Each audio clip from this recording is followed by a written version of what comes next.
Hyderabad metro విస్తరణకు కేంద్ర ప్రభుత్వమే ప్రాయోజిత కార్యక్రమంగా నిధులు ఇస్తే వచ్చినట్టు ఈ విధంగా కేంద్ర ప్రభుత్వము చాలా ప్రాజెక్టులు ఇతర రాష్ట్రాలకు ఇచ్చింది, కానీ తెలంగాణకు ఏ ఒక్క ప్రాజెక్ట్ ఇవ్వకపోను గత ప్రభుత్వం యూపీఏ ప్రభుత్వం ఇచ్చిన ఐటీఐఆర్ కారిడార్ను కూడా రద్దు చేసిండ్రు.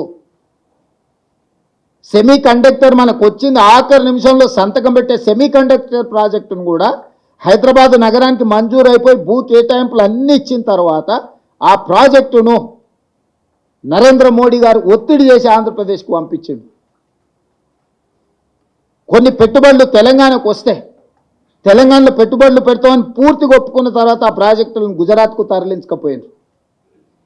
ఎక్కడైతే కేంద్ర ప్రభుత్వం తన విచక్షణ అధికారాన్ని ఉపయోగించి రాష్ట్రాలకు చేయాల్సిన పనులు రైల్వే లైన్లు కానీ నేషనల్ హైవేస్ కానీ మెట్రో విస్తరణ కానీ మూసీ నది లాంటి కీలకమైన ప్రాజెక్టులు కానీ సాగునీటి ప్రాజెక్టుల్లో జాతీయ ప్రాజెక్టులు కానీ ఏ ఒక్కటి కూడా తెలంగాణ రాష్ట్రానికి ఇవ్వలేదు.